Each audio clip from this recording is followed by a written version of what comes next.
রাধে রাধে। তো আজকে আবারও নতুন একটা ভিডিও। আর আজকের ভিডিওতে কিছু অন্যরকম একটা জিনিস। এটাও আমার প্রথম কাজ। সব কিছু জোগাড় করতেই 2 দিন লেগে গেছে আর বানাতে 1 দিন। অর্ডারটা খুব তাড়াতাড়ি নিয়ে ফেলেছি। এটা হচ্ছে সরস্বতী পুজোর জন্য তৈরি হচ্ছে। তো সরস্বতী পুজোর 2 দিন আগে অর্ডারটা নেওয়া হয়েছে। তো কাজটা কিন্তু আমার অনেক তাড়াতাড়ি কমপ্লিট করতে হয়েছে। বাট একটা প্রবলেম হয়ে গেছে।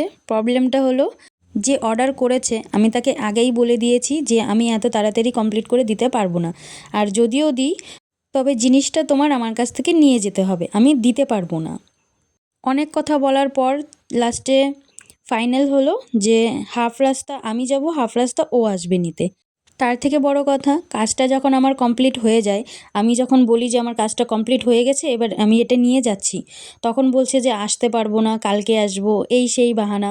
এবং টাকাটা যখন পে করতে বললাম, তো তখনও প্রবলেম। তো এতই যখন প্রবলেম, তাহলে তুমি জিনিসের শখ কেন রাখো?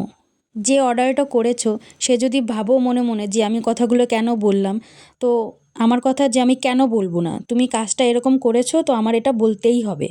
একটা আর্টিস্ট জানে যে একটা আর্টিস্টের কতটা কষ্ট হয় জিনিসগুলো করতে, কতটা খাটনি হয়, কতটা টাইম যায়, এগুলো বাইরের কেউ বুঝবে না।